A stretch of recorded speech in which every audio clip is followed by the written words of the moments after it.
కష్టపడి చదివిస్తున్నటువంటి తల్లిదండ్రుల కలలను నిజం చేసేలా విద్యార్థులు జీవితంలో ఉత్తములుగా రాణించాలని రాష్ట్ర ఐటీ శాఖ పరిశ్రమల శాఖ మంత్రి దిల శ్రీధర్ బాబు పిలుపునిచ్చారు. గురువారం సాయంత్రం సెంటనరీ కాలనీలోని జేఎన్టీయూ ఇంజనీరింగ్ కళాశాల ప్రాంగణంలో 16వ వార్షికోత్సవ వేడుకలు ఘనంగా జరిగాయి. ఈ సందర్భంగా ఏర్పాటు చేసిన కార్యక్రమానికి శ్రీధర్ బాబు ముఖ్య అతిథిగా హాజరై ఆడిటోరియంను ప్రారంభించారు.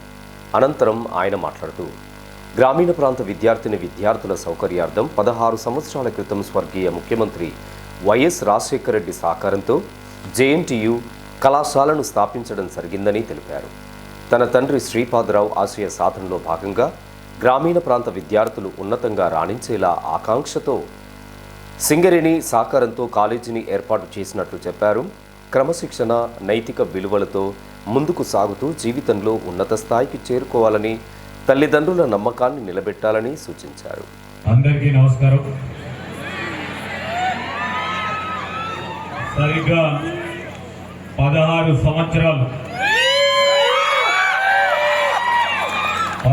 సంవత్సరాల క్రితం ఈ ప్రాంతంలో మీలాంటి అనేక మంది విద్యార్థులను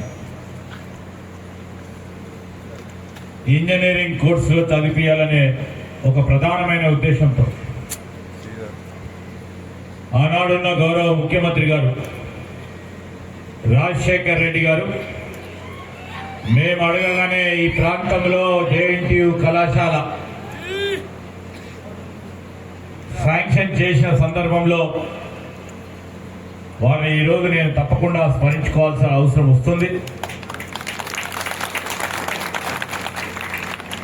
ఈ ప్రాంతానికి సంబంధించిన మా మిత్రులందరూ కోరిన విధంగా మా నాన్నగారు శ్రీపాదరావు గారి ఆశయ సాధన గురించి చేసిన ప్రయత్నంలో మొదటి అడుగు ఈ జేఎన్టీయూ మంత్రిని కళాశాల. ఈరోజు మనం అందరం కూడా ఈ మారుమూల ప్రాంతంలో కాలేజ్ ఏర్పాటు చేస్తా ఉన్న సందర్భంలో ఈ కాలేజీ ఇంజనీరింగ్ కాలేజ్ ఇక్కడ ఏర్పాటు చేస్తే ఈ కాలేజీ నడవదు అని చాలా మంది విమర్శ చేసిన వారు. కానీ ఒకటే లక్ష్యం, ఒకటే ఆలోచన, ఇక్కడ కాలేజ్ స్థాపన చేయాలి.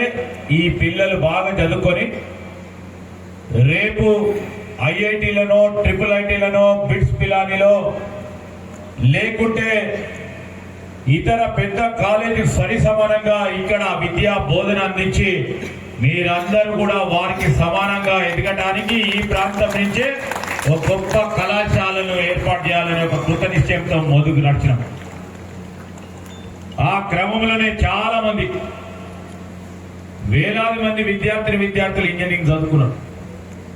అదే ఈ కాలేజీ లేకపోతే అంతమంది విద్యార్థులు ప్రభుత్వ కళాశాలలో చదువుకోవాలని ఓ సంకల్పం ఉన్న మీలాంటి విద్యార్థికి ఈ అవకాశం లేకపోతా ఉండే. దానికి తోడుగా నిలబడ్డది సింగరేణి కాలేజ్ సంబంధించిన యాజమాన్యం. ముందుండి మేము ఈ భూమిని అందిస్తాము, భూమి ఇస్తామని భూమి ఇచ్చి, సీడ్ క్యాపిటల్ అందించి ఈ కళాశాలను ముందుకు నడిపారు సింగరేణికి సంబంధించిన యాజమాన్యం. వారికి కూడా నేను కృతజ్ఞతలు తెలియజేస్తా ఉన్నాను.